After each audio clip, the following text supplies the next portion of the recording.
원래 그 학부모회 조직이 만들어진, 그러니까 처음으로 조직화된 게 이제 참교육 학부모회인 거는 아실 테고요.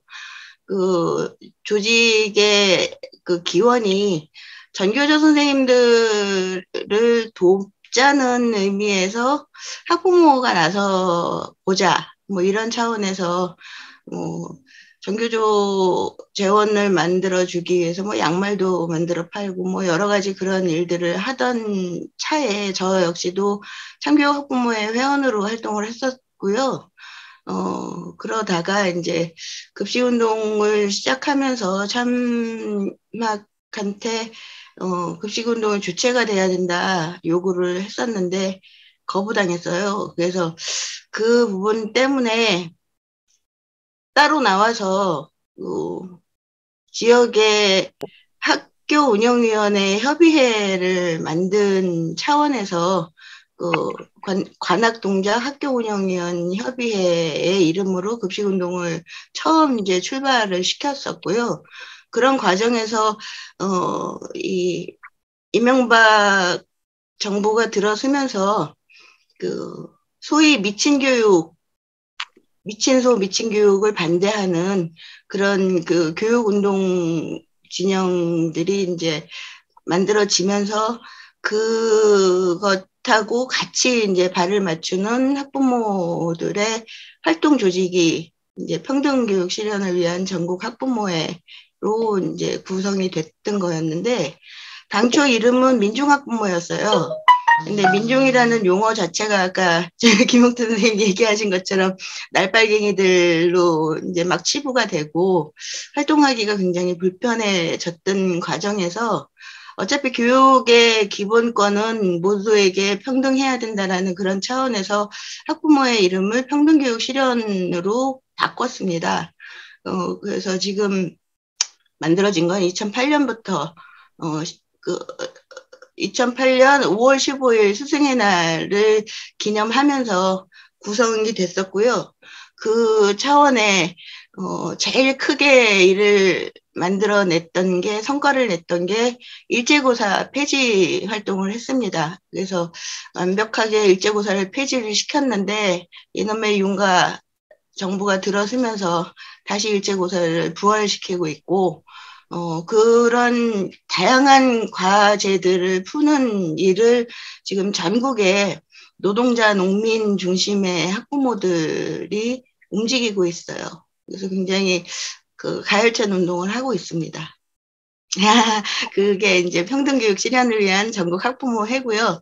저는 화성 푸드통합지원센터장을 맡으러 들어가면서 전국 학부모 회장을 하다가 그 자리를 내놓고 지금 이제 민초 활동을 하고 있습니다.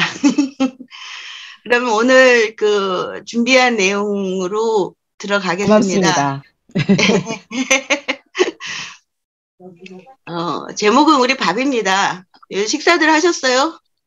예, 그 밥, 그러면 그 옛날에는 저 일하면서도 그랬었는데 밥은 무슨 바빠 죽겠는데 대충 끼니만 때우면 되지. 뭐 그런 생각으로 밥에 대한 어떤 소중함, 중요함 이런 것들을 그닥 이렇게 깊이 그 새기는 행동을 하지 못했던 부분들이 있어요.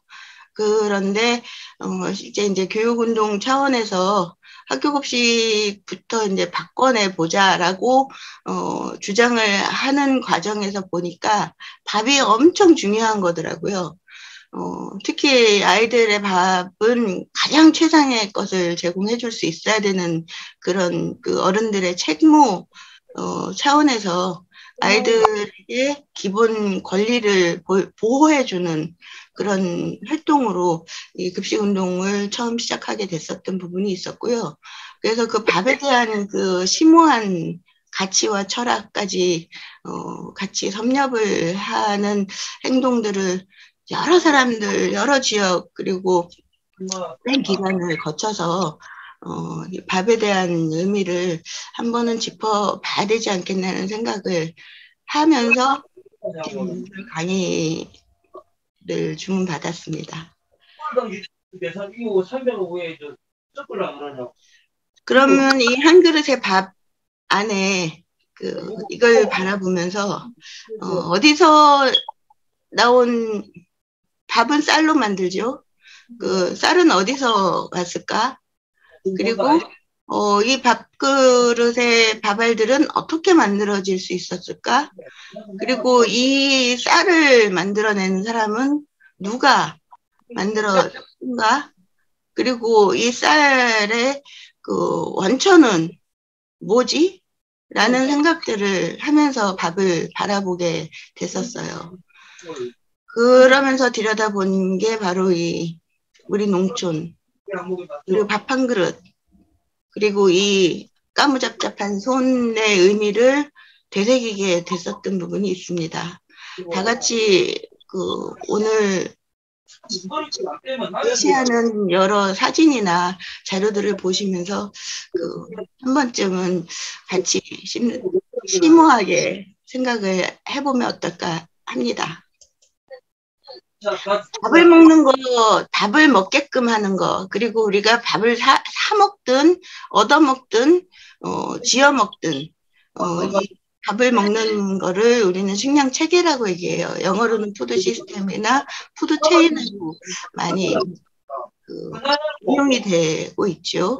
그 식량 체계를 들여다보면 제일 먼저 생산이 중요한 거예요. 만들어지지 않으면 먹을 수가 없는 거거든요. 그러면은 그 생산이라는 곳은 결국에는 농업 농촌을 들여다보게 되는 거고, 그 생산이 앞서서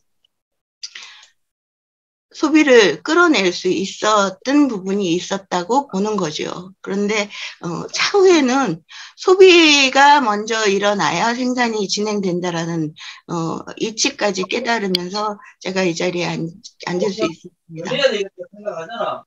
생산에는 어쨌든 어느 지역에 어떤 환경으로 생산을 했는지, 그리고 이 농부는 부자 농부인지, 많이 농사를 지어서 많이 판매를 할 수 있는 사람 대농인지, 아니면 조금밖에 만들 수 없는 땅도 없고 그런 어려운 소농인지, 그리고 아니면 지금 우리가 농민들을 바라보듯이 정말 고령의 농민들인 거지, 젊은 농부인지, 여성 농부인지, 남성 농부인지, 그리고 외국인 노동자인지, 이런 것들을 우리는 이 생산 시스템 안에서 함께 들여다볼 수 있어야 된다고 봅니다. 그리고 무엇으로 만들어졌냐고 아까 질문을 던졌는데, 그 무엇의 원천은 종자거든요. 대부분 보면 식량을 좌지우지한 세계 식량의 시스템을 흔드는 게 미국의 옥수수더라고요. 근데 그 옥수수 한 가지 그 종자의 이 뿌리를 찾아서 들어가 보면 그게 또 우리나라 거더라고요. 사실 우리나라는 16세기에 중국에서 들여온 거는 맞는데, 우리 토양에 맞는 정말 맛 좋은 우리 옥수수가 외국에 나가서 유전자 조작이 되고 다양하게 육종이 되고, 그런 과정에서 지금 전 세계 곡물 시장을 쥐고 있는 종자더라고요. 그래서 그 종자에 대한 어떤 기원이나 종자의 현상, 그리고 종자의 생존, 종자에 이어서 대를 이어 지속 가능하게 얻어낼 수 있는 여부 등등을 종자를 보면서 우리는 들여다봐야 돼요. 그리고 이런 부분에서 종자를 가지고 함부로 인위적으로 작업을 했던 소위 유전자 조작 식품, GMO인지 아닌지도 우리는 들여다볼 줄 알아야 되는 거고요. 그래서 식량 자급이 중요한 거고, 그것으로 출발하는 식량 안보를 우리는 강조를 하고 있죠. 그런 차원에서 소비의 측면에서는 생산한 것을 어떻게 받고 있는지, 그래서 유통 단계는 몇 단계를 거치는지, 유통 단계가 한 단계씩 넘어갈 때마다 대체로 보면 시장의 논리로는 30에서 40%의 마진이 반드시 붙게 되어 있거든요. 그런 것들을 우리는 최종의 소비자 입장에서는 유통 비용을 그 생산비에다가 덤으로 쳐서 가격을 지불하게 되는 거거든요. 그런 내용들을 들여다볼 줄 알아야 된다는 거고요. 그런 차원에서 생산자로부터 소비되는 그 장소의 문제, 공간의 문제, 그리고 생산자를 알 수 있냐 없냐, 그리고 이 생산하는 그 환경들을 내가 직접 접할 수 있냐 없냐, 이런 것들을 가지고 소위 말하는 푸드 마일리지를 이야기를 하고 있는데, 이 푸드 마일리지가 기냐 짧으냐, 이런 것도 한 번은 들여다봐야 되는 거고, 그리고 실제 이게 우리 농산물인지 외국산 농산물이 둔갑되어 있는지, 그리고 이거 자체가 정말 친환경적으로 만들어진 건지 아닌지 신뢰할 수 있는 그 형태까지를 우리가 접할 수 있어야 실질적으로 식량체계에 관여하는 주체적인 소비자가 될 수 있는 부분이 있습니다. 그런 차원에서 실제 처음에는 캠페인으로 시작을 했지만 로컬푸드 운동이 지금 이제 하나의 제도로 정착이 되고 하나의 그 시제로 운영이 되고 있는 그런 차원인 건데, 이 로컬푸드라는 것도 이해를 충분하게 해줘야 되는 거고, 거기에 더불어서 생산자와 함께 이 소비자들은 이 먹을거리에 대한 어떤 그 문화의 측면, 전통의 측면, 그리고 우리 같이 건강과 생명과 어떤 기후 환경의 문제까지 함께 고려할 줄 아는 그런 어떤 교육 차원의 일정들을 같이 섭렵해 줘야 된다는 부분이 있습니다. 그 내용들이 같이 공존해야 이걸 식량 체계라고 할 수 있는 거고요. 그런 차원에서 식량 주권을 우리가 정말 직접 할 수 있는 정도이냐 아니냐가 이게 사람이 죽느냐 사느냐의 관건이 되는 부분이 있고요. 그런 부분에서 도농상생 공동체를 만들어 가고 지속가능 사회를 만들면서 미래를, 정말 건강한 세상을 만들 수 있는 그런 우리 주체적인 역량, 그리고 민주의식, 그리고 주권의식, 이런 것들이 필요한 시점에 있습니다. 지금 이 두 개잖아. 우리나라의 그 식량과 관련돼서 식량 주권을 이야기하기 이전에 먼저 식량 그 자급률은 어느 정도 되느냐, 형편없는 수준인 거죠. OECD 국가에서는 최하, OECD를 벗어나도 지금 전 세계를 통틀어 거의 바닥에 가까운 그런 자급률을 가지고 있고요. 식량 자급률이나 곡물 자급률을 분리해서 이야기를 하는데, 이 소나 돼지, 가축들이 먹는 사료를 포함해서 곡물이 어느 정도 저장이 되고 생산이 되냐라는 것을 가지고 자급률을 이야기한 게 곡물 자급률인데, 특히 우리나라 입장에서는 곡물 자급률이 20%가 안 된다는 거예요. 지금 그 20%가 안 된다는 거는, 곡물 자급률 20%가 안 되는 부분에서는 우리 가축들을 빼고 사람이 뭐 20% 미만의 수준에서 먹을 수 있는 정도만 획득하고 있다라는 거죠. 그만큼 농업이 굉장히 후진국 수준인 건데, 우리는 굉장히 밖에 나가서 선진국 행세를 많이 하고 있죠. 다음에 바로 이어지겠지만, 어쨌든 현재 이 농업과 관련된 부분에서 농업 강국들은 곧 선진 대열에 있음을 아실 거고, 그런 내용에서 어떤 식이든 이 사람의 목숨을 쥐고 흔들 수 있는, 그래서 식량을 무기로 쓸 줄 아는 그런 나라가 되는, 강대국이 되는 그런 수준이 정말 이 농업 선진국인 거고, 농업으로 경쟁력을 키워내야 부강한 나라를 만들 수 있음에도 불구하고 우리나라는 끊임없이 농업을 무시하거나 훼손하거나 외면하고 있는 부분들이 있습니다. 그래서 우리가 밥을 먹으면서 정말 이게 내 밥상에 올라온 것이 이게 우리 농산물인 건지, 우리가 안전한 건지, 그리고 그런 것들을 믿을 만큼 이 내용을 확인할 수 있는 건지 이런 것들에 대한 답을 우리 스스로 찾아내지 않으면 아무도 책임져 줄 수 없는 부분들이 있다라는 거죠. 사람이 먹지 않고는 살 수 없는 부분이 있는 건데 우리는 흔히 옛날부터 입에 배어 있는 부분이 그 사람 살이의 가장 기본인 요소가 의식주다라고 이야기를 하고 있거든요. 사실은 옷은 헐벗어도 얻어 입어도 되는 거지만 밥은 굶고 살 수는 없고 얻지 못하면 그대로 생명을 유지할 수 없다라는 그런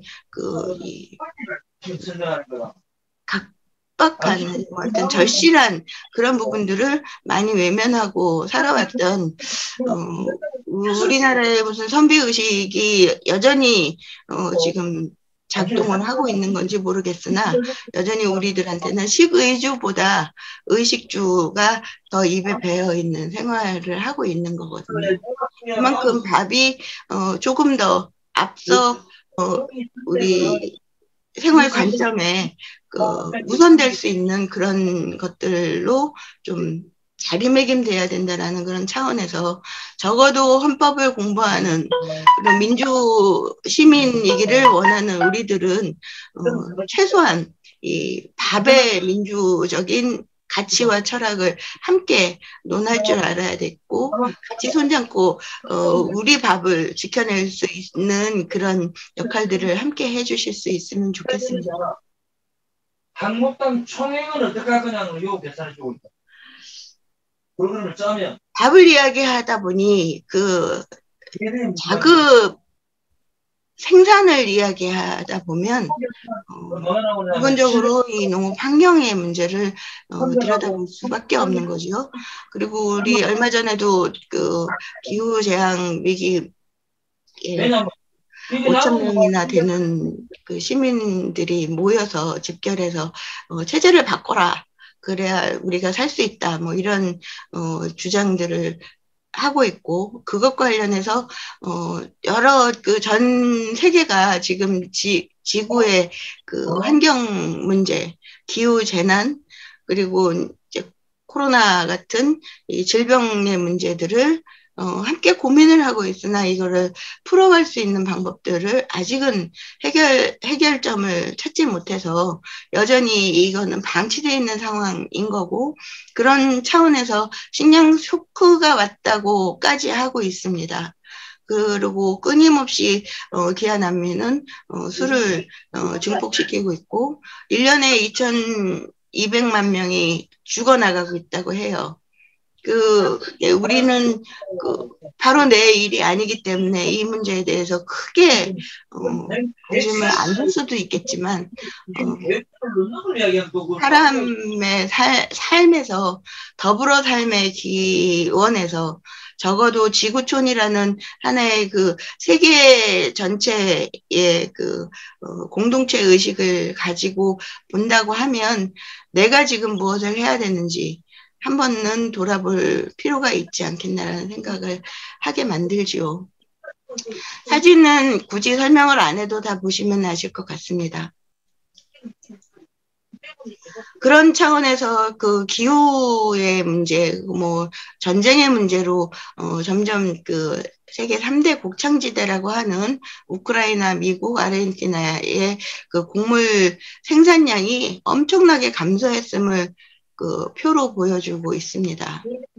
그러면 이네들이 식량 생산이 감소됐다고 하면 식량을 사서 먹는 우리나라처럼 그 식량 자급률 최하위인 국가인 경우 그건 다시 말해서 식량 수입 국가 1위인 나라인 우리나라는 이렇게 외국에서 곡물을 들여오지 못한다고 하면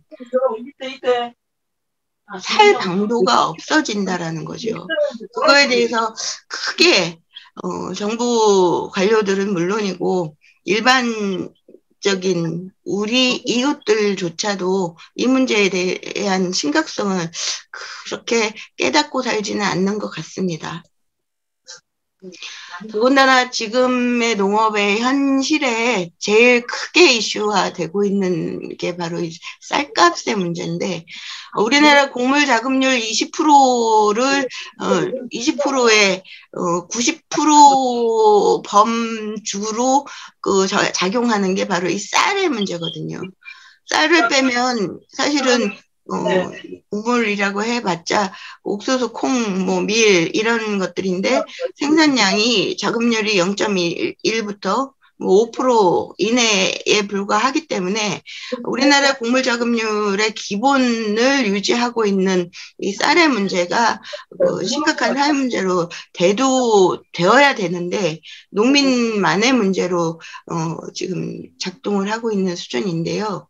그걸 한번 들여다보면 쌀값이 45년 만에 최저가로 등록이 됐습니다.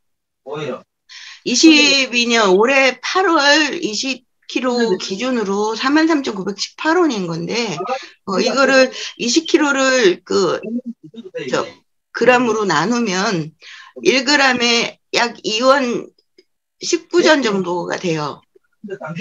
그 내용으로 밥 한 그릇을 만들면 밥 한 그릇의 가격이 219원 정도밖에 안 되는 수준이거든요.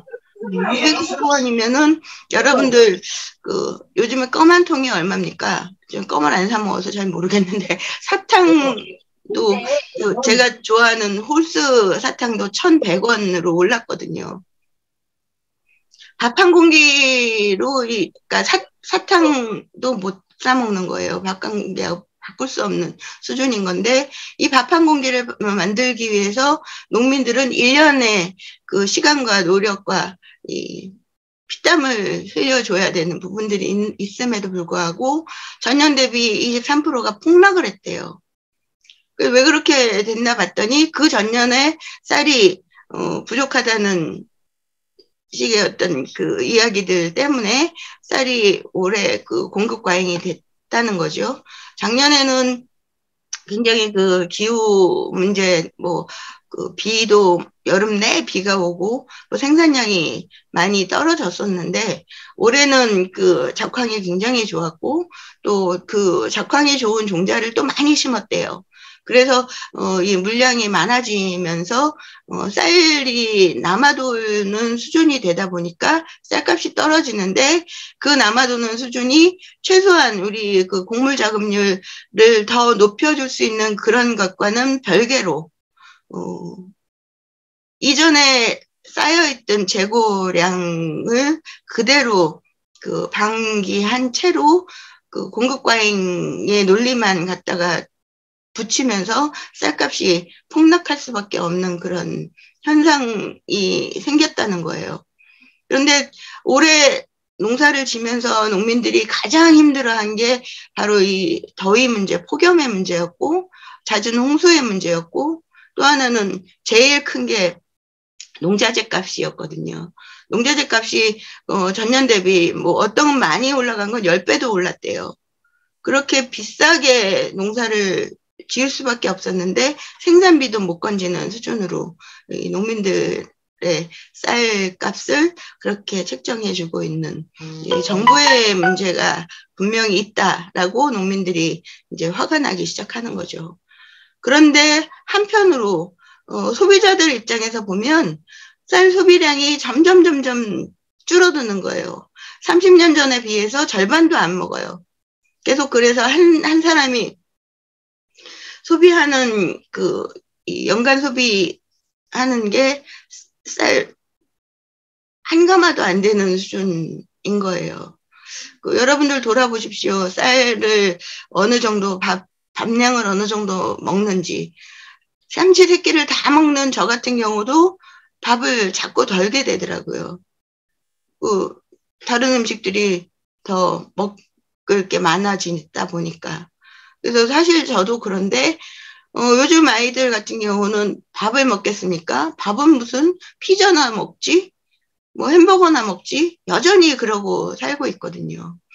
그런 차원에서 이 쌀 소비량을 증폭시킬 수 있는 어떤 획기적인 아이디어도 사회적으로 좀 만들어질 필요가 있는 거고, 쌀값에 대한 이 문제인식을 좀 정확하게 간파를 해야 되는데, 농민들은 그 제값을 받지 못하는 이 농사를 더 이상 짓고 싶지 않아질 거거든요.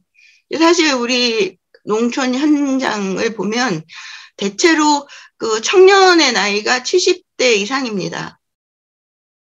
이상하지요. 청년 그러면 그 법적으로 청년은 34세까지 청년 아닌가? 아무튼 젊은이 젊은이를 제 아들 수준을 청년이라고 얘기를 하는데 그 농촌에서는 청년 회장이 75살이에요. 그 농사를 짓고 있는 분들의 평균 나이가 그 65세부터 80세 그 사이랍니다. 그러면 사실 이분들이 아무리 100세 시대라 하더라도 평균 나이 8, 90이면은 이제 돌아가실 때가 됐잖아요. 10년을 더 못 버티는 우리 농업, 농촌의 그 현실에 대해서, 이분들이 나이 많은 고난의 이 농사를 지어서 싼 값에, 똥값에 내놔야 된다라고 하면 그 쌀을 내다 팔고 싶겠어요. 그대로 갈아엎겠지요. 그래서 쌀을 도시에 와서 아스팔트에서 뿌려버리는 그런 농민들도 얼마 전에 봤습니다. 그런데 이렇게 쌀값이 떨어지고 어쩌고 하고 있는데 그 농민들의 쌀을 계약 재배하고 그 농사 현장에서 도정해서 우리 맛있는 국민밥 그 간편밥을 만든다 하고 CJ가 아산에다가 공장을 짓고 막 이랬었어요. 그러고 햇반은 당연히 우리 농산물, 우리 쌀이 들어가는 줄 알았는데 들여다봤더니 수입쌀을 쓰고 있더라는 거죠. 그게 이제 농민을 우롱한다 해갖고 서울에 가서 이제 막 대규모 그 시위를 함께 할 수밖에 없었고 거기에 이제 수입쌀 저기 이름이 이게 뭐지 무슨 참치마요 뭐 이런 거였어요. 이 햇반 이름이 아무튼 무슨 마요인데 거기에 먹지 마요를 붙이면서 농민들이 좀 더 그 소비자들이 좀 잘 확인하고 우리 쌀을 지켜내는 일을 함께 해달라고 요구하는 그런 행동들을 했었고요. 아까 말씀드린 것처럼 밥 한 공기에 219원인데 최소한 300원은 돼야 되지 않냐 요구하는 정말 소심하고 소소한 이런 그 요구 사항들이 농민들한테는 아주 절실한 내용이 되고 있고요. 돈 100원이 뭔데? 아무것도 아닌 것 같은데 우린 돈 100원 돈으로도 안 치고 있는 이거를 농민들의 목숨값으로 요구하고 있는 것들 우린 좀 깊이 있게 들여다봐야 되지 않겠냐라는 생각입니다. 그래서 얼마 전에 16일 날 그 여의도에서 그 쌀을 뿌릴 수밖에 없었던 그 농민 대회가 있었던 부분들 함께 하지 않으면 알 수가 없는 내용들을 우린 좀 많이 거슬러 가고 있지 않나 하는 생각입니다. 그런 차원에서 농민들의 요구나 국민의 밥상에 관련돼서 좀 보자 하면 사실은 이 그림 다 보셨죠? 고등학생이 그린 그림인데 그 밑돌 빼서 윗돌 갠다고 고등학교 그 초중고 재정을 가지고 그걸 빼서 대학교 재정을 쓰겠다고 했던 그 윤석열 정부를 비판하는 그림인데 이름이 윤석열차더라고요.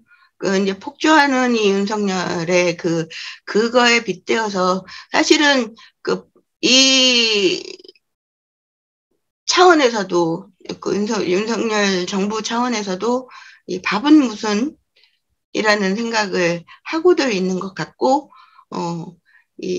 어려우면 외국에서 더 들여오면 돼. 외국이 아무리 식량을 내다 팔지 않는다고 해도 우리는 협상을 잘해서 그들과 동일한 수준으로 어깨를 나란히 하면 돼. 그리고 이런 경제권을 주도적으로 우리가 하면 돼. 그리고 북한이 아무리 까불어도 우리는 선제 공격하면 돼. 뭐 이런 식으로 함부로 말을 하고 다니는 윤석열이 이 열차에 딱 어울려서 제가 그림을 맞춰냈습니다. 그런 차원에서 올해 2월에 RCEP라는 그 협상을 이미 했더라고요. 이거는 일종의 그 다자간 FTA인데 중국을 중심으로 이 뒤에 몇 개 나라더라? 제가 이 자료를 안 보면 정확하게 숫자 개념이 없어갖고 외우지를 못해서 아무튼 뒤에 가서 표로 다시 설명을 해드릴게요. 이 색깔이 이 동일한 나라들이 같이 공동체, 경제 공동체를 유지하자. 뭐 이러면서 협상을 했던 부분인데요. 이것과 더불어서 그 미국이 중국을 겨냥하면서 중국을 견제하기 위해서 IPEF라는 이 협정, 이건 협정도 아니고 아무튼 행정조약을 같이 맺읍시다 하고 이제 아세아 국가들한테 이제 요청을 했더니 우리나라가 제일 먼저 나왔어요. 이따가 사진으로 확인을 하실 테고 여기에도 분명히 이 아까 있었던 나라들이 같이 공조하면서 미국하고 같이 가면서 우리는 중국하고 손을 뗄 거야 라는 나라도 있습니다. 그러면서 그 윤석열은 유엔 총회에 가면서 우리는 중국하고 더 이상 손 잡지 않을 거다라고 미국에 가서 알랑방구를 끼기도 하고 그런 차원들이 있었어요. 이거는 차후에 불과 3, 4년 전에 사드 문제로 우리나라 한국 문화도 봉쇄되고 한국 경제도 봉쇄되고 이 사업체 자체가 다 쫓겨나고 했던 부분들을 보면서 어떻게 그런 이야기를 할 수 있을까라는 참 문해화 정권이 아닌가라는 생각을 하게 만들었던 그런 발언도 있었던 거를 언론에서 접한 바 있습니다. 그 차원에 같이 이 똑같은 지도인데 색깔이 달라졌죠. 요 중국 권역 이 부분에서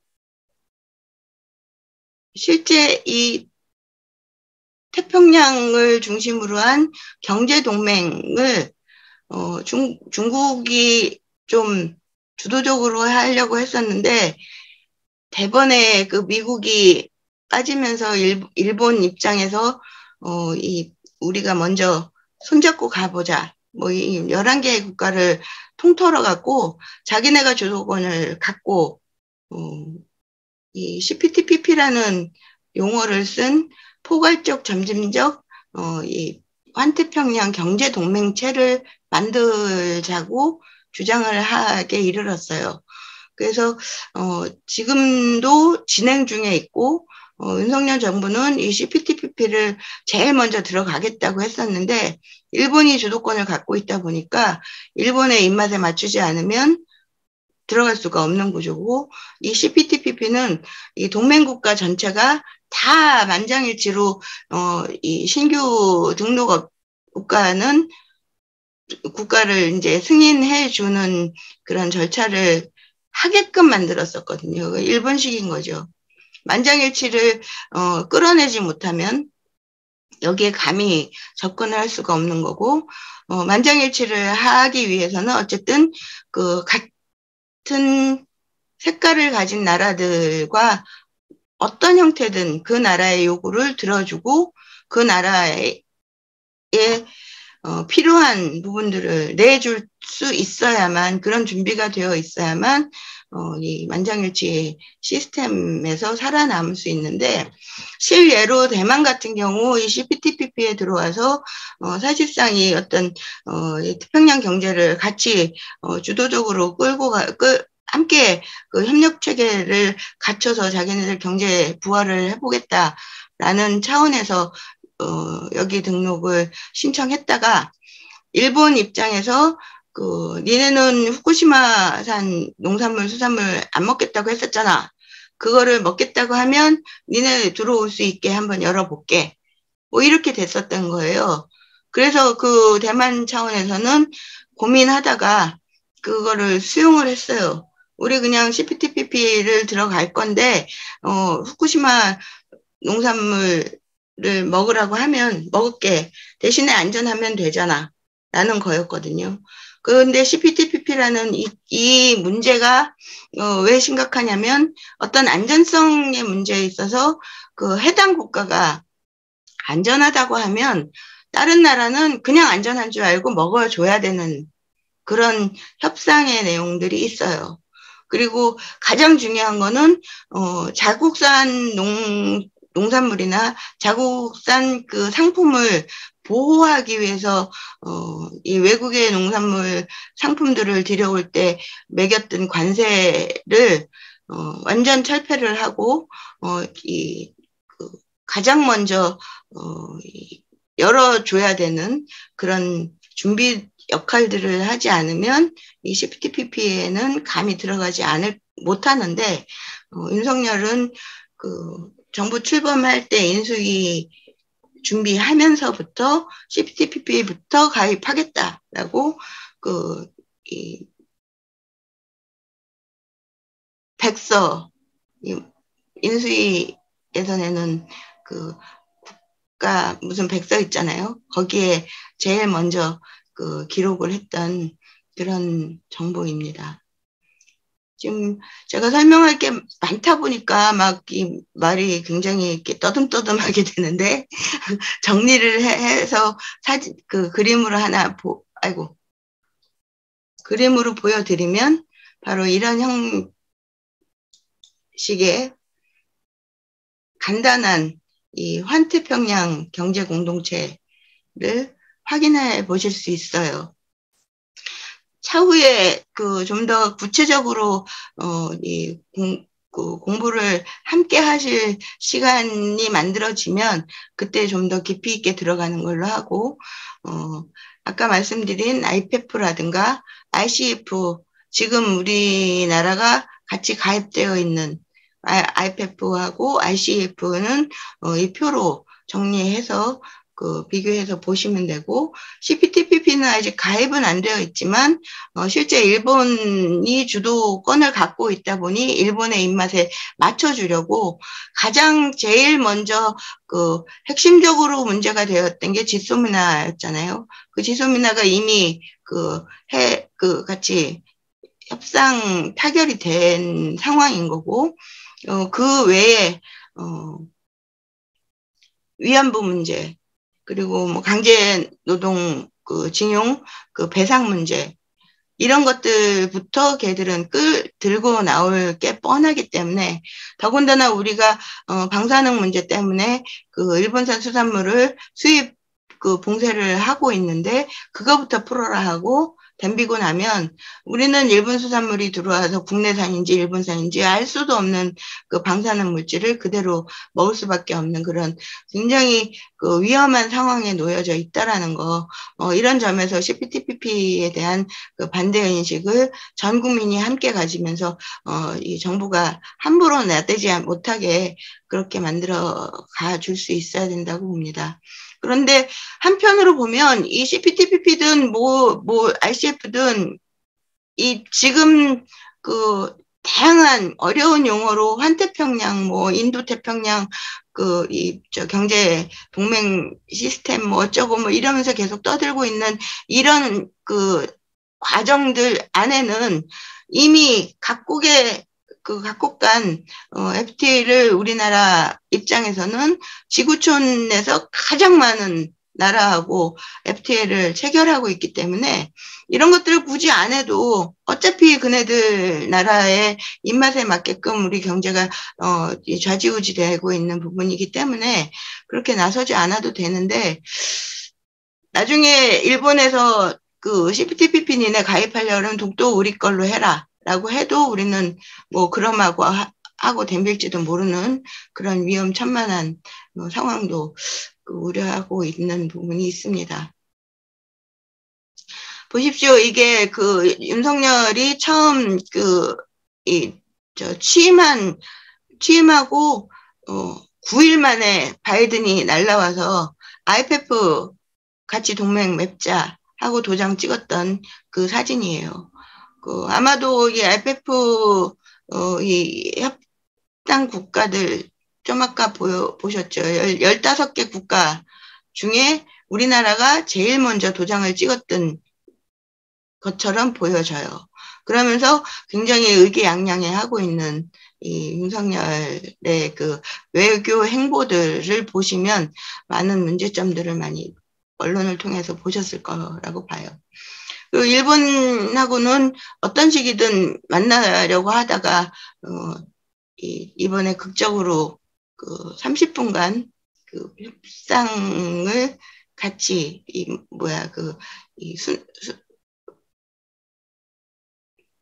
같이 정상회담을 했다는 보도를 접했거든요. 그러면서 바로 나온 게 아니나 다를까 지수미나 문제를 이야기를 했고, 한미일 3자의 이 군정 연습하는 차원의 우길기를 보면서 격려를 해야 되는 이 조선민족의 정말 눈물 나는 광경을 우리는 또 들여다볼 수밖에 없었던 부분이었고, 그런 차원에서 어떤 형태든 일본하고 손을 잡으려고 하는 그런 내용 안에는 CPTPP부터 빨리 해결해내려고 하는 그런 의도가 굉장히 짙게 깔려 있다라는 게 일부에서는 굉장히 우려하고 있는 부분들이 있습니다. 유엔총회는 부르지도 않았는데 유엔총회 나토 여기는 부르지도 않았는데 먼저 가서 덤비면서 국민이 어렵다고 하는 부분, 그때 당시에 이 CPTPP를 반대하고 농민들이 쌀값 문제 해결을 요구하고 있었는데 국내 문제는 국내에서 알아서 하라.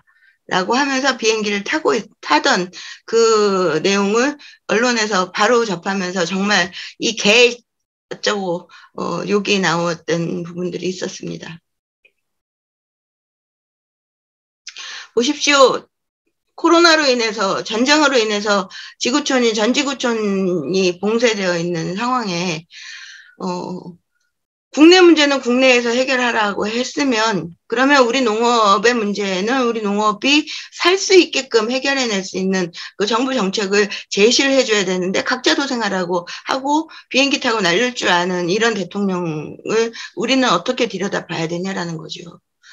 거기에 심각하게 이 기후 문제 바로 1도 내리는 것과 관련해서 우리는 구체적인 대안을 만들고 있지 않는 부분도 심각하게 국민의 시각에서는 들여다봐야 된다는 겁니다. 거기다 어떻습니까? 지금 얼마인지 기억이 안 나는데 고환율 지금 1,400원인가요? 고금리 지금 2달에 한 번씩 금리가 막 오르고 있고 미국이 이 콧물을 닦으면 우리나라는 재치기를 한다는 것처럼 미국 연준에서 금리를 계속 인상을 하니까 우리 한국은행도 금리를 따라 올리지 않을 수 없는 그런 수준에서 계속 저같이 대출을 많이 받은 국민 차원에서는 이 어마무시한 무서운 철퇴를 등 뒤에 들고 있어야 되는 부분들이 있다라는 거죠. 거기에 우크라이나 전쟁으로 이 물가를 올리고 있는 기름값 어마어마하게 올랐죠. 그것 때문에 각종의 물가가 다 오르고 있잖아요. 거기에 공공요금까지 오르고 있고 석유에 의존한 모든 산업 시스템이 다 힘들어지고 있습니다. 그런 차원에서 우리 식료품 가게를 들여다보니까 엄청난 이 가격 폭등으로 돈 10,000원 가지고는 제대로 물건을 살 수가 없는, 뭐 이전에도 그러긴 했었지만 지금은 밀가루가 이게 4월 달에 자료인데 현재 지금 11월 자료로 밀의 가격이 80%가 오른 걸로 확인이 됐습니다.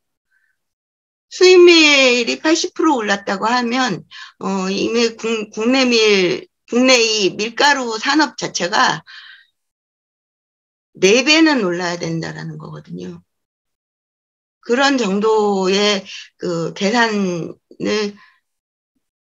누가 하고 있는 건지, 그리고 이거를 어떻게 해소할 수 있는지에 대한 답을 누구로부터 만들 수 있는 건지 정말 깝깝할 뿐입니다.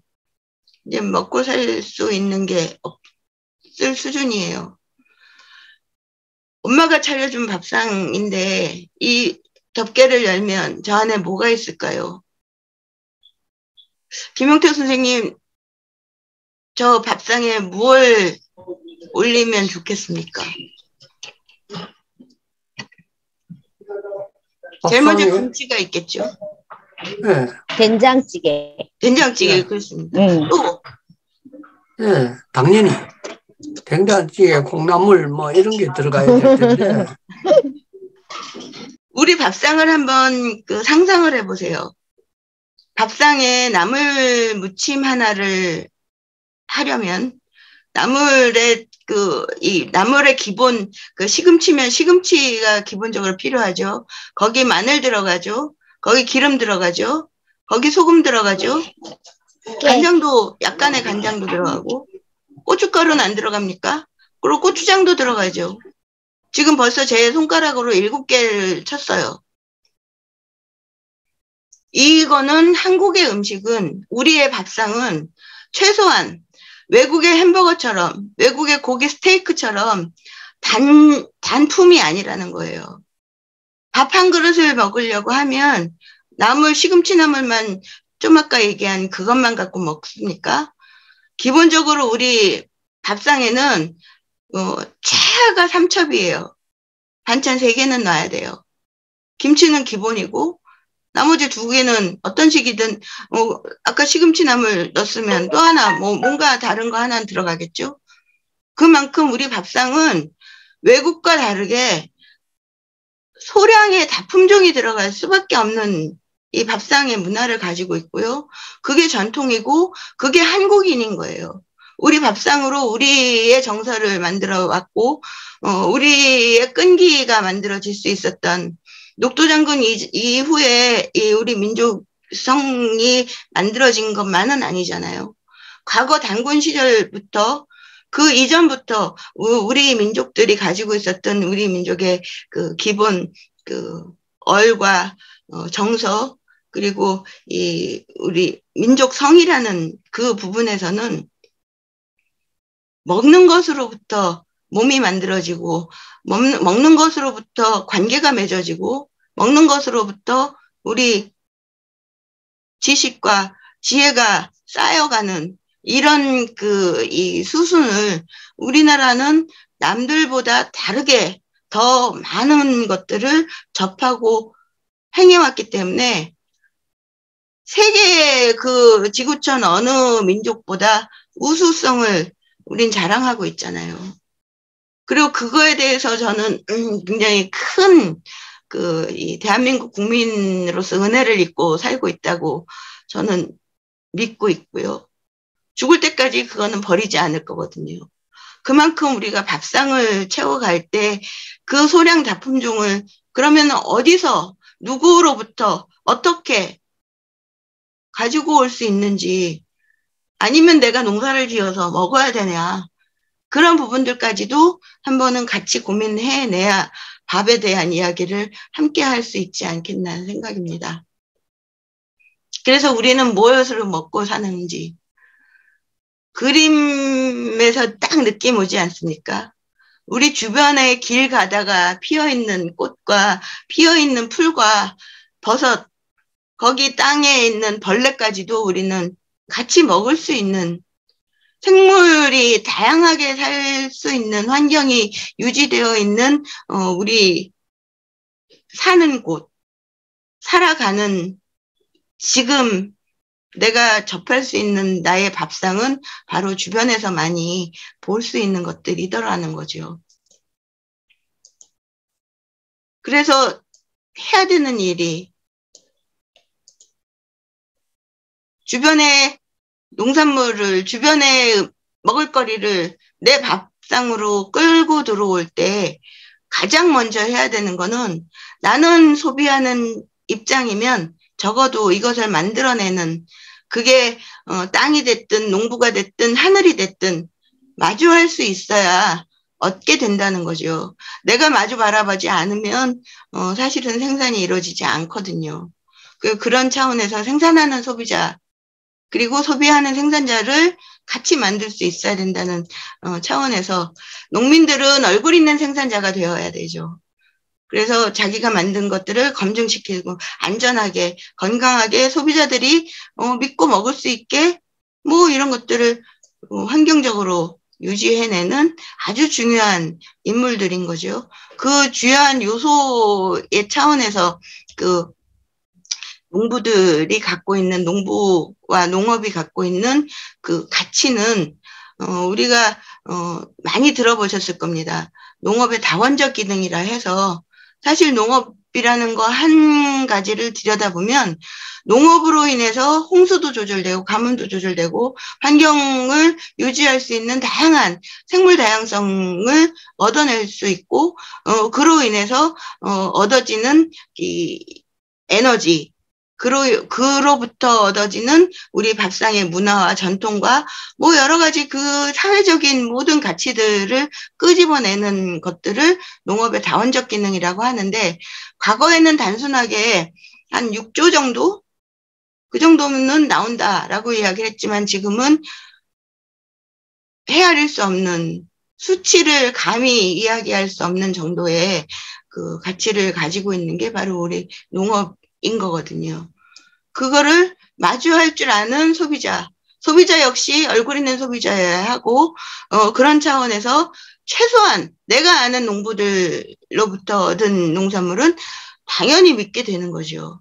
그 차원에서 신뢰가 쌓여지고 관계가 맺어지고 이 마주하는 거리가 짧아지면 짧아질수록 시장을 거쳐서 가면 생산자 이름 그 라벨만 있을 뿐이지 그 생산자가 누군지 우리는 알 수가 없잖아요. 찾아가서 굳이 찾아가는 수고로움을 겪지 않는 한 그 시장을 통해서 얻어지는 이 먹을거리는 마주하는 관계가 절대 아니잖아요. 그런 것들을 우리는 이제 깨달아가면서 최소한 책임지는 소비를 하면서 내가 먹을 거를 좀 생산해 주실 수 있습니까? 라고 요구하면서 생산자가 움직일 수 있게 만들어주는. 내가 먹는 것들을 좀 더 건강하게 해줄 수 없습니까? 내 아이도 먹을 건데. 그래서 이 사람들이 더 건강한 것들을 만들어낼 수 있게. 그래서 생산하는 소비자가 되는 거죠. 그리고 그 차원에서 소비하는 생산자의 차원으로 서로 상호 관계를 맺어가는 거. 이게 바로 마주하기입니다. 한살림 많이 아시죠? 이미 여기도 한살림 조합원들이 계실 거고 한살림뿐만이 아니라 한살림과 같은 생협도 같은 의미인 거죠. 마주하기를 하면서 관계 맺음을 쉽게 할 수 있는. 그리고 그것을 서로 관리를 해낼 수 있는. 그래서 친환경을 굳이 정부가 인증하지 않더라도 소비자가 확인해서 인증해낼 수 있는 그런 참여인증 제도까지 만들어가고 있는 이런 단위들이 있다는 거예요. 아이고. 그런 관계 맺음, 마주하기를 풀어가면서 제일 먼저 제가 했던 일이 바로 친환경 급식 운동이었고요. 그게 좀 확장이 되면서 친환경 농산물만 갖고는 우리 농업을 유지할 수 없어 라는 농민들의 불만이 막 고조될 즈음에 로컬 푸드가 우리나라에 상용을 했어요. 2016년에. 로컬푸드라는 거가 과거에는 우리나라 뭐 신토부리 이러면서 농협에서 뭐 그런 캠페인도 많이 했었으나 그 다양한 외국 사례 뭐 CSA 활동이라든가 일본의 지산지소 활동이라든가 뭐 백마일 다이어트 뭐 그 영국의 그 리얼 푸드 운동 뭐 이런 것들처럼 다양한 그 지역의 농산물, 지역의 생산자가 만든 것들을 소비자가 직접 습득해 줄 수 있는, 그래서 적당한 가격을, 적정의 가격을 내줄 수 있는 그런 작업까지 했던 부분들이 바로 이 로컬푸드 운동의 출발이었고, 그 로컬푸드 운동이 확장이 되면서 급식운동하고 맞물리면서 지역에는 그 제가 일했던 푸드 통합지원센터 같은 그런 중간 지원 조직들이 처음에 완주에서부터 시작을 해서 전국에 지금 열 몇 군데가 지금 만들어지고 있고, 급식운동을 통해서 급식지원센터의 활동을 하면서 현실적으로 이 마주하기 활동들이 전국적으로 전파가 되고 확장이 됐었고, 그 내용으로 도농상생 공공급식이라는 형태로 학교를 넘어서 공공급식까지 가자. 그래서 어린이집, 유치원부터 더 그 안전한 농산물을 공급할 수 있게끔 해보자. 뭐 이런 차원에서 그 지역 간 서울의 자치구 그 1대1 매칭 형태의 그 관계 맺음이 박원순 시장 시절에 만들어졌었지요. 그러면서 이런 것들을 좀 더 그 시민들하고 함께 할 수 있게 서울의 상생사회라는 거를 만들어서 안국역에 지금 건립을 해갖고, 지금 한 4년 차로 운영을 하고 있는 수준이고요. 아까 말씀드린 것처럼 각종의 생협 매장도 동일한 활동들을 하고 있고, 이 도농 교류 형태의 직거래 장터들, 그리고 마을 단위의 어떤 공동구매 활동, 그리고 주변의 CSA 활동들이 만들어지고 있는데, 한국에서 CSA가 구체화됐던 부분이 제가 성북구에서 급식센터장 하면서 만들었던 이 마을보육 협동조합, 사회적 협동조합의 활동을 좀 자랑하고 있거든요.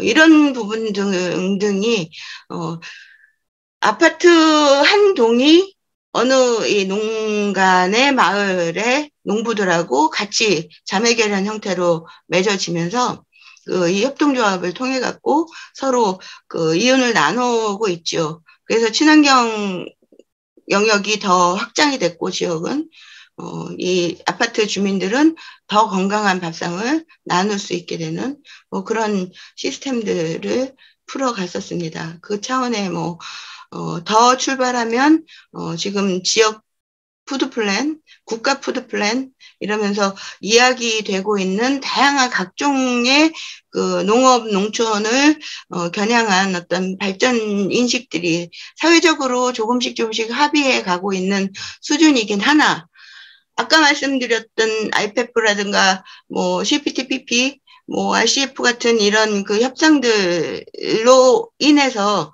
우리는 신뢰할 수 없는, 그리고 국내산으로 공유될 수밖에 없는 외국산 농산물들을 그냥 우리는 아무렇지도 않게 또 받을 수밖에 없는 이런 시간이 불과 얼마 남지 않았다는 것 때문에라도 우리는 우리 밥상을 어떻게 만들고 누구로부터 얻을 것이며 어디서 가지고 오고, 이 원천은, 이 종자는 우리 것이냐, 우리 토종이냐, 외국에서 넘어온 GMO 문제이냐라는 것들을 분명히 가름할 수 아는 그런 현명한 소비자가 됐으면 합니다. 그런 차원에서 소비자가 조직화되고 규모 있게 소비를 해주면 최소한 농부들은 신나게 계약 생산 형식의 그 생산을 유지할 수 있는 거고, 그게 CSA거든요.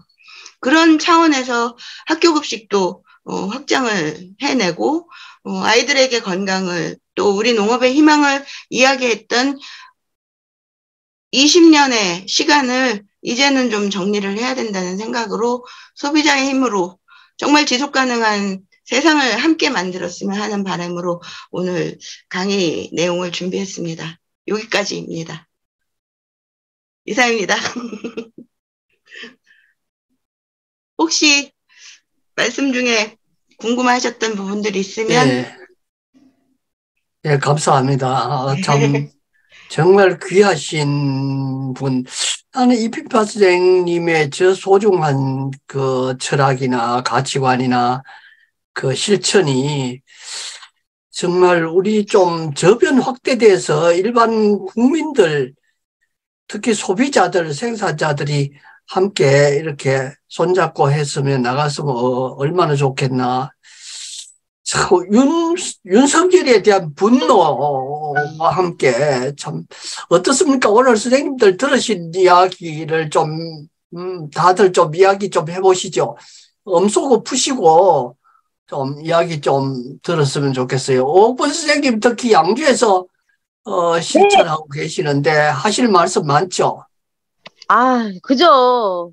항상 돌봄하면서도 아이들한테 이제 먹는 거에 대해서 항상 얘기를 하고 하는데, 저부터도 이제 시간이 없고 급하다 보니까 이제 뭐 햇반을 좀 먹는 게, 올해 같은 경우 햇반 한 열 몇 개 먹은 것 같아요. 네, 그러면서 지금 들으면서 되게 많이 찔렸어요, 선생님. 근데 이게 참 핑계죠. 핑계인데, 저는 이제 그러니까 아이들 교육부터 이 먹거리에 대해서 교육은 되게 필요하다고 생각을 하고, 저희가 그 탄소중립 교육 그 강의를 받으면서도 기본적으로 우리가 실생활에서 내 먹거리부터 아니면 내 바운더리 안에 행동하는 거 하나부터가 조금씩만 바뀌면 탄소 중립은 가능하다라고 생각을 하는데, 불편함을 못 견디잖아요. 요즘 아이 더 그렇고. 그러니까 조금씩 불편함을 좀 견디는 생활을 해야 되지 않느냐, 이 생각을 좀 해요. 그래서 그런 거 하고, 저희는 1년에 한 200kg 이상은 먹는 것 같아요. 밥은, 쌀을. 1년에 한 30kg 정도, 한 달에 한 30kg 정도 먹습니다. 그래서 밥을 주로 이제 세 끼를 다 먹다 보니까, 예, 쌀을 많이 소비를 하는데, 그럼에도 불구하고 이제, 진짜 쌀값 싸다라는 거 되게 많이 느꼈어요. 작년보다도 되게 싸고, 예, 저희 양쪽골자도 되게 비쌌는데 점점 가격이 내려가더라고. 그래서 소비자 입장에서는 싸니까 좋다 했는데, 또 선생님 말씀 들으니까 농부님은 또 그게 아니겠구나, 이 생각이 들어서, 그런 역할들은 좀 정부가 해야 되지 않느냐, 그리고 소비자들도 쌀 소비를 많이 해야 되지 않느냐 하는 생각이 듭니다. 오늘 너무 잘 들었습니다. 근데 실제로요, 네. 학교에서 옛날에 영양사라 그랬죠. 영양사. 네, 지금 영양사예요. 영양교사라 그러죠. 네. 지금. 그런데 그 교사 자격증을 가지고 그 밥만 이렇게 식단만 만들어주는 사람이 아니고, 이제 이피파 선생님이 하신 말씀, 그런 걸 아이들에게 밥의 소중한 밥그릇에 대한 의미를 가르쳐 줘야 되는데, 그거 안 가르쳐 주거든요. 수업에 안 들어가요. 거의 수업에 안 들어가요, 영양교사는. 근데 요즘에는 영양교사라 해가지고 수업이 배정이 되던데요? 있는데 몇 시간 들어가는 것도 형식적으로 들어가고 제대로 안 해요. 제가 알고 있기는 그래요. 그게 왜 그런가 하면요. 예. 영양사였을 때 선생님들 차원에서는 내가 밥손이야? 라는 그 생각을 하게끔 많은 물리적인 환경도 있었고, 그런 그 인식들이 있었던 부분에서 그거를 탈출하게끔 그 국회를 흔들어 갖고 영양교사 제도를 만들어냈잖아요. 법을 바꿔서. 예, 예. 근데 그 차원에서 법을 바꿀 때 현실적으로 영양교사로 한다가 아니라 영양교사로 한다 하고 직무까지 이제 영양교사는 뭐뭐를 한다 이런 것까지 이제 직무까지 나왔는데, 사실상 그네들이 어떤 밥과 관련된 교육을 해내려면 우리 농업을 본질적으로 알아야 되고, 밥의 의미, 사회적 가치, 예. 먹을거리의 사회화까지 인지할 줄 아는 철학도 분명하게 교육을 받았어야 되는데 예. 이분들의 직무연수는 절대 그런 게 아니거든요. 맞아요. 예, 예. 예, 그래서 아이들에게 가르칠 게 없어요. 이런 내용들을 말을 하는 순간 이 양반들은 굉장히 막 머리 아파하거든요. 네. 그러니까 선생님 같은 사람이 교사 연수, 영양사 연수에 가셔가 강사 활동을 하셔야 되는 거야.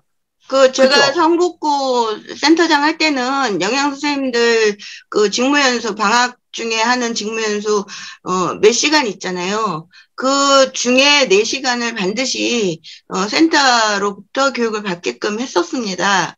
그런데 그게 이게 저 같은 경우야 그 뒷배가 구청장이 든든하게 밀어줬기 때문에 제가 하고 싶은 거를 열심히 할 수 있었는데 다른 지역은 그렇지가 않아요. 맞아요. 예, 다른 지역의 센터장들은 대체로 저처럼 막 맨땅에 헤딩하면서 작업을 했던 사람들이 아니다 보니 그냥 자리 차지만 하고 있는 사람들도 무지하게 많거든요. 맞아요. 예, 그래서 그런 것들이 좀 한계가 있어요. 그리고 이런 내용들을 한 것을 이제 서울시에서 많이 베껴갔는데, 베끼면서, 왜 이걸 했는지, 그리고 그 내용은 어떤 형태로 진행이 되고 어려운 건 뭐였는지를 함께 베껴갔으면 조금 달랐을 수도 있는데, 성과만 베껴갔거든요. 그러다 보니까 제가 했던 내용들 뭐 공동구매라든가 뭐 공공급식 뭐 학부모 모니터 이런 것들은 베껴다 그냥 열심히 자기네들이 하고는 있으나 내용이 없는 거죠. 철학이 없고 본질이 빠져 있는. 네, 오늘 선생님 강의하신 내용을 그 시흥시장 있잖아요. 지난번에 선생님 오셨잖아요, 그때. 네. 그런 분들은 마음이 열려 있어서 이 강의 들으면 마음이 뜨거워질 것 같거든요.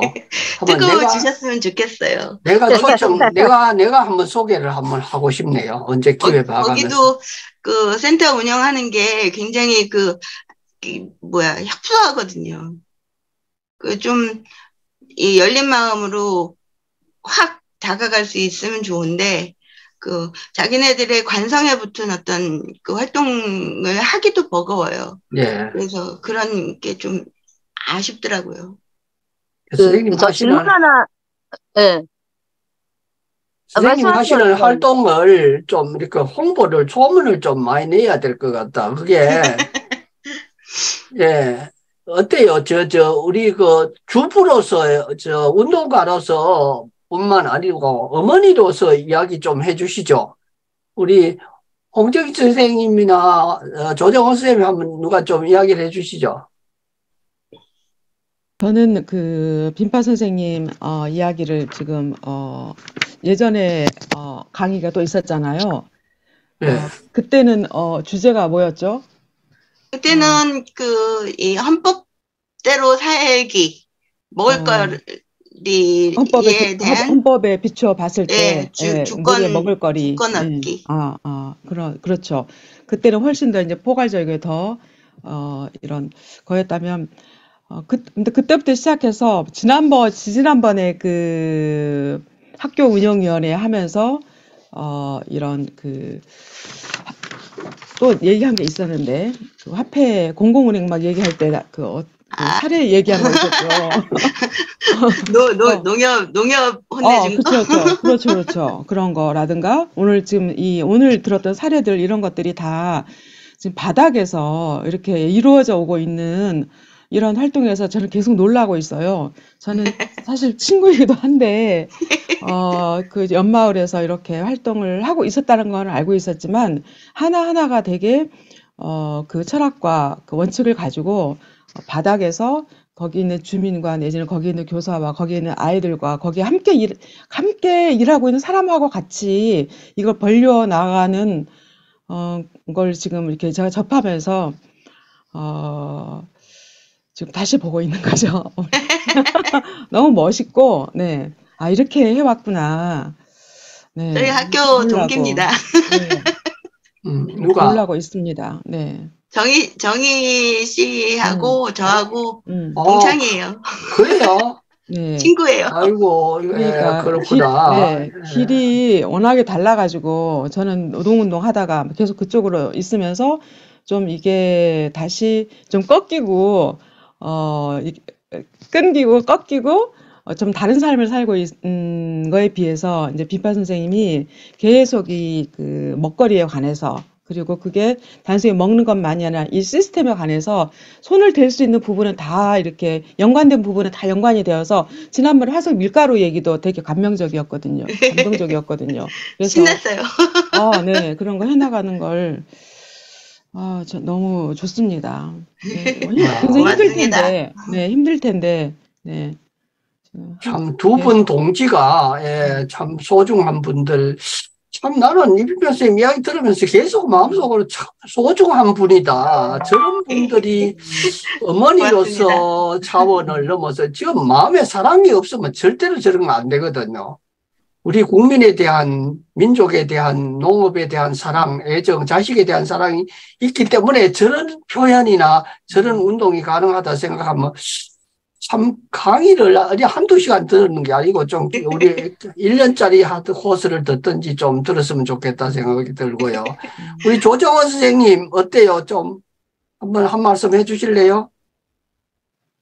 저는 너무 오랫동안 한국을 떠나 있어서 사실 이 상황에 대해서 잘 이해되지 않는 부분들이 많아요. 근데 제가 한 가지 궁금한 거는, 그 쌀값이 저 어렸을 때를 보면 제가 이제 농촌에서 태어났기 때문에 그때 보면은, 뭐 70년대, 80년대 보면은 쌀값을 정부에서 정했어요. 이게 시장의 원리에 따라서 수요와 공급에 의해서 쌀값을 정하는 게 아니라 정부에서 일방적으로 그해 쌀값을 정했거든요. 근데 이제 그거의 문제는, 그러니까 정말 도시 근로자들의 그 불평, 불만을 잠재우기 위해서 가장 기본이 되는 쌀값을 낮게 책정을 해야 하는 거예요, 정책적으로. 그러면 그 희생을 농민들이 다 당하고 있었거든요. 적정한 그 값을 보상을 받지 못해서 그러면 농사를 포기하고 다시 그 자녀들은 다시 도시로 올라가서 도시의 근로자가 되어야 했고 하면서 그런 악순환이 계속 7, 80년대 됐다고 저는 알고 있었거든요. 근데 지금 같은 경우에 쌀값은 어떻게 시장의 원리에 의해서 책정이 되나요? 그 정부가 하던 그 시스템 그대로를 농협의 RPC 그러니까 도정업자들 쌀 도정업자들이 수매를 하면서 그 결정을 해요. 그러니까 전에는 정부 수매를 했었거든요. 그런데 정부 수매가 없어지고 그 수매 권한을 주로 이제 농협인데 그 RPC 도정업자들이 권한을 가지고 그 쌀값을 책정을 하는데 많으면 싸게, 좀 부족하면 뭐 이전하고 비슷하게. 그러면 거기에 대해서 정부의 어떤 보조 같은 건 안 들어가요? 그러니까 예를 들어서 그 농사를 업으로 하기에는 사실 살아가기가 어려울 거 아니에요. 그러면 그 사람들로 하여금 농업을 포기하지 않게 하려면은 정부에서 어떤 지속적인 계속 그 보조가 들어가야만이 그 사람들이 계속 농업을 할 수 있을 것 같은데 그렇지 않으면 계속 포기해버리면 우리의 자금력은 계속 날이 갈수록 바닥으로 떨어지는 거잖아요. 그렇죠. 근데 그 보조라는 개념 자체가 제가 제일 반대하는 입장인 건데 보조금을 받는 순간들 그 보조금만 받으려고 하는 그 습관들이 생겨서 농사를 지면 난 보조금 받으면 돼라고 생각하는 분들도 꽤 있어요. 그런데 그 보조금의 종류가 일정하게 뭐 친환경 농업을 하면 친환경 직불금, 어떤 농사를 안 짓고 경관 유지하는 것처럼 그냥 헛땅을 운영하면 그 헛땅을 썼다는 가지고 있다는 걸로 경관 보조금, 뭐 이런 식으로 보조금의 종류는 엄청 많아요. 그런데 그 액수를 따져보면 정말 세 발에 핀 거죠. 1년에 평당 얼마 쳐서 뭐 돈 1,000원도 안 되게 책정을 해요. 그래서 우리 집 같은 경우 4,000평에 나오는 직불금이 2만 원이에요. 1년 벌이를 2만 원으로 보조를 받았다? 이거는 안 주니만 못하거든요. 그래서 농민들이 보조금을 거부하고 농민 기본 그 생활 안정 자금을 줘라. 기본 소득을 내놔라. 왜냐하면 제가 농민들하고 함께 운동하면서 요구했던 게 농민들 자꾸 죽겠다 하지 말고 그냥 파업하시오라고 했어요. 당신들이 파업하면은 굶어 죽을 국민들이 나서서 당신들을 끌어올릴 거 아니오라고까지도 했었어요. 그런 이후에 만들어진 내용들이 농민 기본소득제가 됐는데 사실은 그 기본소득을 하고 있는 동네가 전국에 2곳밖에 없고요. 그 2곳도 불과 몇 달 전에 결정이 나갔고 올해 얼마가 나올지는 몰라요. 그런데 그것도 불과 16만 원밖에 못 받아요. 16만 원 갖고 무슨 생활을 합니까? 1,600만 원을 줘도 뭐 할 판에. 이런 수준들에서 농민은 어차피 목소리도 작고 아까 말씀드린 것처럼 다 늙어버렸고 그리고 농민들이 과거에는 이전에 조정원 선생님이 얘기한 당시에는 2만 명, 3만 명, 그러니까 20만 명, 30만 명이었어요. 그러니까 국민의 한 7, 8% 정도의 농업 인구를 유지하고 있었는데 지금 현재는 다 합쳐봤자 전 국민의 3%밖에 안 돼요. 이 사람들은 그냥 죽여버려도 되는 수준이라고 보는 게 정부 집단들이고 그냥 주는 척 하다가 말아버리면 그만인 거고 뭘 도와주는 척 하다가 그냥 밀려가는 거고 우리 농업의 가장 본질의 문제는 농사를 지으쇼라고 하면서 농업 예산을 190억 원을 190조를 퍼부었대요. 그 퍼부은 돈이 다 어디로 갔겠어요? 농사를 짓는 데로 들어가지 않고 농지를 팔게끔 만드는 그래서 개발하는데 유지되는 이런 자금으로 활용이 됐을 뿐이지 사실상 우리 농업을 지키려면 아까 말씀드린 것처럼 소비자가 먼저 확보가 되고 팔로가 확보된 뒤에 생산을 하게끔 유도하는 정부 정책이 필요한 거고 제가 아까 정희 씨가 얘기한 것처럼 화성밀 만든 게 바로 그거거든요. 팔로부터 만들어 놓고 생산자들을 끌어가면서 움직여야 이게 생산이 가능한 건데 사실은 그 팔로 없이 알아서 시장에 내다 팔 거고 네가 필요한 생산비 일부는 내가 지원해 줄게. 네가 필요한 기계는 내가 일부 지원해 줄게 하는 식으로 정부에서 보조하는 내용들이 그런 거예요. 근데 사실은 농기계 하나를 빌리려고 해도요. 한 달은 기다려야 돼요. 나만 쓰나? 같은 시기에 동시에 농부들이 다 필요로 하는 그 기계인 건데 기계가 불과 지자체에 2대 정도밖에 없어. 그러면은 줄줄이 기다려야 돼요. 그러면 그 기다리는 동안 못 참고 돈 내고서는 그 기계를 빌려와야 되는 경우도 있고요. 그런 것들은 하나도 가만히 안 되는 이 농업의 정부 정책이 사실은 우리 농업 자체를 무시하고 계속 피폐하게 몰고 갔다는 거죠. 그리고 제가 알기로는 지금 3%라고 그랬잖아요. 농업 인구가. 근데 네. 그 사람들 대부분이 다들 고령 인구 아니에요? 그렇죠. 그러면 그분들이 돌아가시고 나면 사실 더 이 숫자보다 훨씬 더 떨어진다는 얘기잖아요. 당연하죠. 그래서 귀농 귀촌 정책을 확장을 하고 농업을 하면 도시 빈민으로 사는 노동자로 사는 것보다는 훨씬 낫다라는 거를 보여줄 수만 있다면 농사를 지어서 부자가 될 수 있다면 그러면 돌아올 거 아니니? 뭐 이런 식으로 해서 화성은 그게 됐어요. 저 있을 때 많은 귀농 식구들이 있었고 화성은 아마도 전국의 가장 부자 농부들이 살고 있을 거예요. 물론 땅값도 굉장히 올라서 부자이기도 하지만 이 농사를 지어서 제대로 팔아주는 직매장이 있고 그 직매장을 관리하는 푸드센터가 있고 그런 내용 등등이 현실적으로 농부들한테는 삶의 질하고 연계되는 거거든요. 그래서 그런 부분들을 전국이 같이 갈 수 있으면 좋은데 그러지가 않더라는 거죠. 갑갑하죠. 안타깝네요. 이야기를 밤새도록 들었으면 좋겠어요. 근데 이야기 듣고만 계시는 분 누가 한두 분만 더 이야기하세요. 시간은 언제 갔는지 모르겠는데 너무 안타깝고 마음 아프고 그런 이야기들이어서 결국은 우리의 그 목숨줄이잖아요. 밥줄이잖아요. 그죠? 그렇죠. 근데 이걸 자기 밥상 걷어 차는 놈은 그거는 진짜 그래야 복 받겠습니까? 지금 우리 국민들이 그런 형태가 돼 있어서 참 정말. 근데 그게요.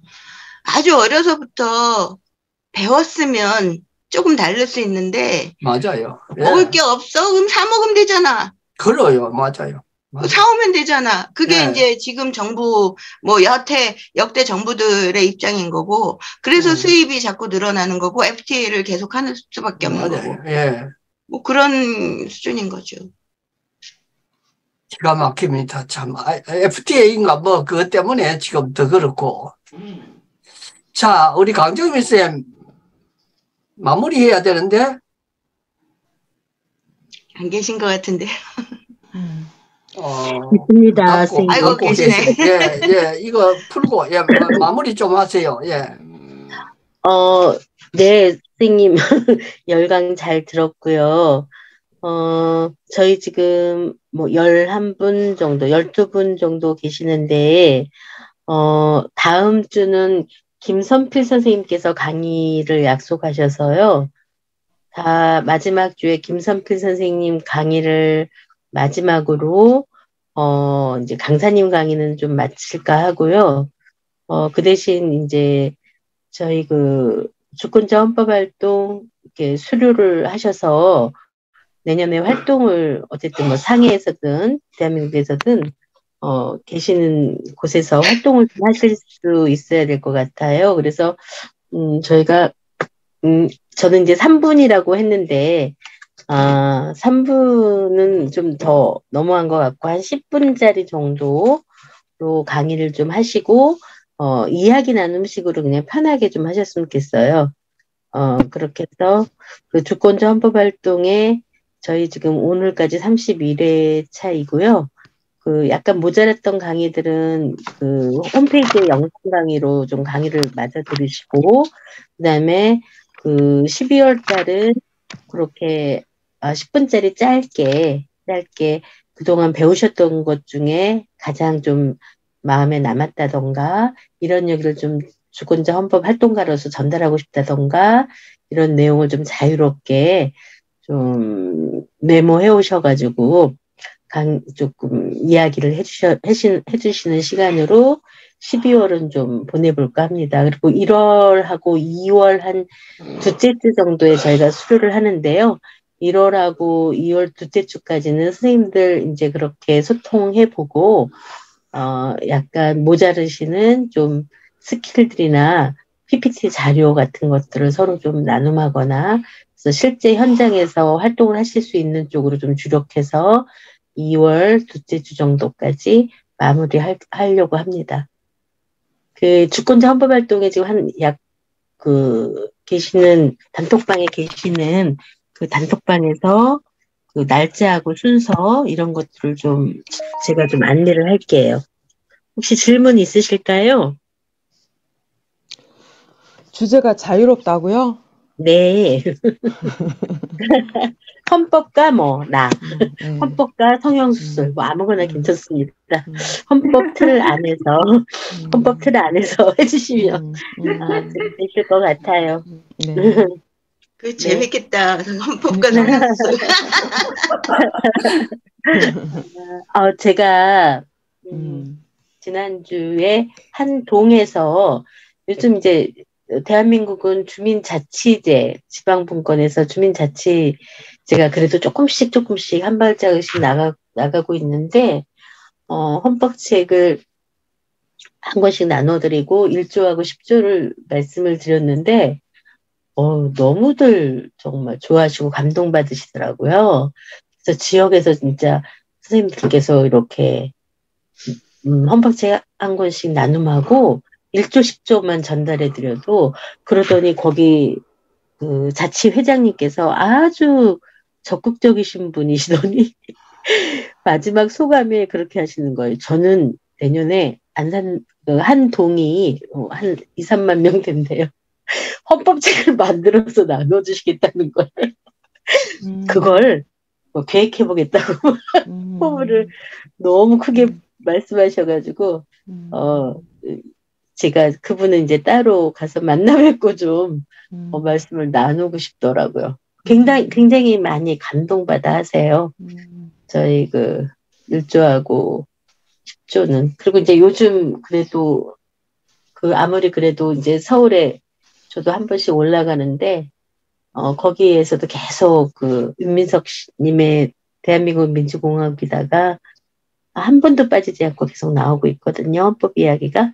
예, 그래서 저희 헌법은 대한민국의 헌법은 여전히 살아있는 것 같습니다. 그래서 선생님들께서 이제 아주 오랫동안 이렇게 함께 김용택 우리 이사장님의 모든 영혼을 갈아서 만드신 모든 내용들을 다 많이 들으셨고 이러기 때문에 자신감을 가지시고 헌법에 대한 이야기를 나누셔도 될 것 같습니다. 뭐 다른 질문 또 있으실까요? 네, 나머지는 이제 그 헌법 강의방에 좀 올려주시고 그렇게 하고 마무리를 하겠습니다. 내일부터 축구가 시작되는데 이 축구가 이 바보 축구 천치 바보약 할 때 그 축구가 안 됐으면 좋겠어요. 이 참 정말로 지금 이 심각합니다. 나는 이 축구가 3S 정책의 그 축구 바보가 되지 않았으면 좋겠는데 어떻게 꼭 윤석열이가 건선인가 무슨 그 점쟁인가 그 사람하고 뭐를 했는지 모르지만 전두환이가 시작하려고 했던 그 3S가 월드컵이 그 행사가 딱 이거 딱 맞춰가지고 지금 시기가 딱 맞잖아요. 이태원 참사 시기하고 이 전두환이는 광주 덮으려고 축구 시작했지만은 이 윤석열이는 점쟁이 도움을 받았는지 지금 내일부터 시작하는데 지금 이태원이고 뭐고 다 사라지고 오직 축구가 오직 바보 천지 축구 만드는 그런 행사가 될 것 같아서 마음이 아프고요. 여러분들 이 코로나도 자꾸 확산이 더 된다 하니까 몸 건강 잘 관리하시고 다음 주에 우리 김필 선생님 강의 잘 들으시고 좀 참석 안 하신 분들 좀 이야기해서 많이 듣도록 그렇게 했으면 좋겠습니다. 오늘 강의 해주신 이퍼변 선생님이 너무 고맙습니다. 감사합니다. 고맙습니다. 네. 많이 주무십시오. 네. 수고하셨습니다. 수고 많았어요. 네. 나가겠습니다. 예. 네.